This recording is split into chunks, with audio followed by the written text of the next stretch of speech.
What a player! What a wonderful player! आज हम बात करेंगे क्रिकेट के भगवान की। 24 अप्रैल 1973 को दादर मुंबई के निर्मल नर्सिंग होम में एक लड़के का जन्म हुआ। उसके पिता रमेश तेंदुलकर, जो कि एक जाने माने मराठी लेखक थे, उन्हें संगीत का बहुत शौक था। इस वजह से अपने बेटे का नाम उन्होंने सचिन देव बर्मन के नाम पर रख दिया, सचिन रमेश तेंदुलकर। बचपन में सचिन बहुत शरारती थे। अपने कॉलोनी में बच्चों को परेशान करना, लड़ना, झगड़ना, कोई भी खेल खेलना, हमेशा जीतने के लिए खेलना। 7-8 साल की उम्र में वो टेनिस और क्रिकेट जैसे खेल खूब खेला करते थे। माँ रजनी तेंदुलकर एक इंश्योरेंस कंपनी में नौकरी करती थी। सचिन ने अपनी माँ को दिन भर काम करते देखा है और यही से उन्हें हार्ड वर्क की इम्पोर्टेंस के बारे में पता चला। सचिन के बड़े भाई अजित तेंदुलकर को सचिन में कुछ खास दिखा और उसको शिवाजी पार्क के कोच रमाकांत आचरेकर सर के पास ले गए। वहीं से उनकी क्रिकेट जर्नी शुरू हुई। सचिन ने 11 साल से प्रोफेशनल ट्रेनिंग शुरू की और 3 साल में पूरे बॉम्बे में नाम बना दिया। 1988 में Lord Harish shield inter school tournament में विनोद कांबली के साथ 664 रनों की पारी खेली और उसके बाद उनका मुंबई रणजी टीम में सिलेक्शन हुआ। 11 दिसंबर 1988 गुजरात के सामने अपने डेब्यू मैच में 100 रन की पारी खेली और उसी तरह देवधर और दुलीप ट्रॉफी में शतक जड़ा। उसके बाद भारतीय सिलेक्शन कमेटी के प्रेसिडेंट राज सिंह डूंगरपुर ने उसके फर्स्ट क्लास सीजन के बाद सचिन को भारतीय टीम में शामिल किया।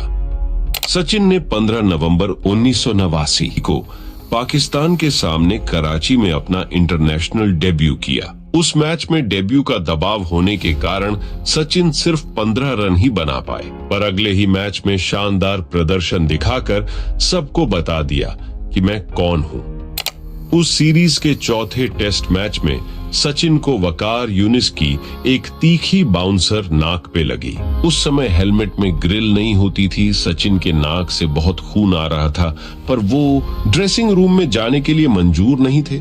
By the time I reach the non-striker's end, I hear a squeaky voice. मैं खेलेगा, मैं खेलेगा। उन्होंने नाक पे पट्टी बांधकर खेला और सिर्फ खेला ही नहीं, खेलकर 57 रन बनाकर अपना दूसरा अर्धशतक पूरा किया।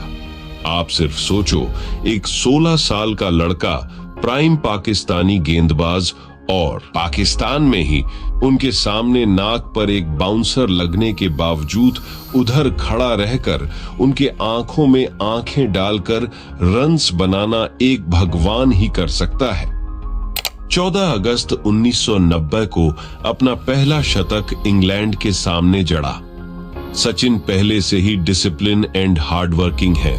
ये सब उनके पिता से आया है। उनको पिता ने कहा था कि अपनी जिंदगी में कुछ बनो या न बनो, लेकिन जिंदगी में एक अच्छा इंसान जरूर बनना।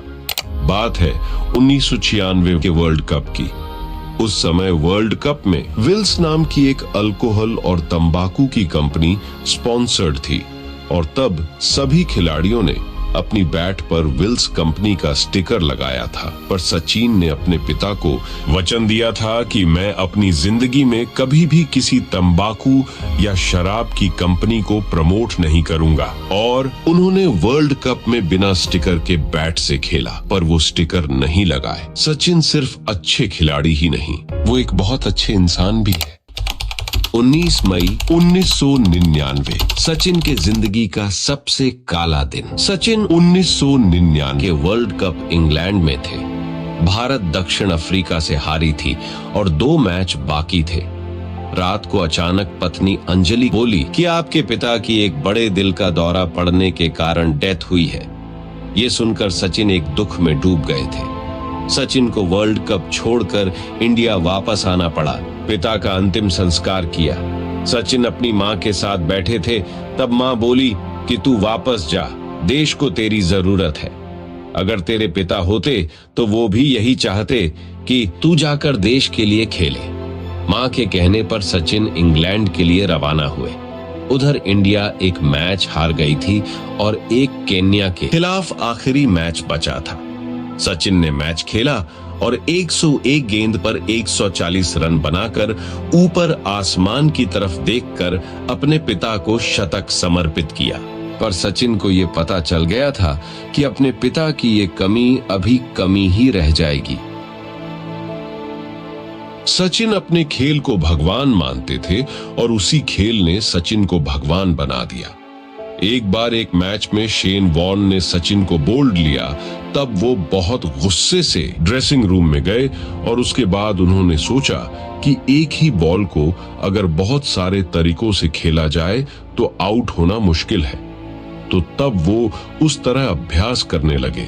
सचिन ने कभी भी सीखना नहीं छोड़ा, हमेशा सीखने की मानसिकता के साथ जीते हैं। भारत के लिए सब कुछ करने के बाद अब बारी थी अपने सपने को पूरा करने की, जिससे क्रिकेट खेलने की शुरुआत की थी। वो है वर्ल्ड कप जीतना। सचिन 5 वर्ल्ड कप खेल चुके थे, पर वो जीत नहीं हासिल कर सके।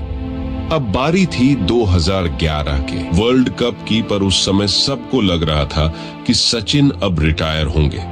पर वो बोलते हैं ना कि सफलता उसे ही मिलती है जो उसको पाने के लिए पूरी जी जान लगाता है, और वही हुआ।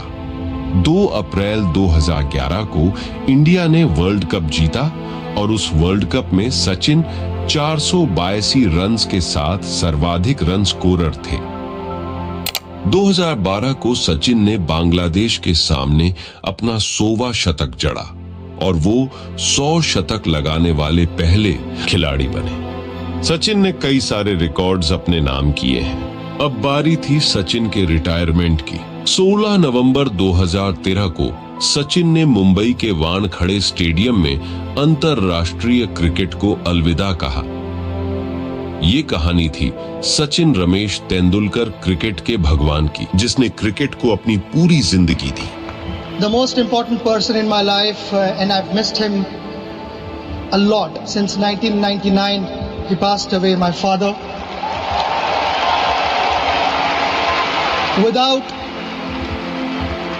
Without his guidance, I don't think I would have been standing here in front of you. He gave me freedom at the age of 11 and told me that chase your dreams, but make sure you don't find shortcuts.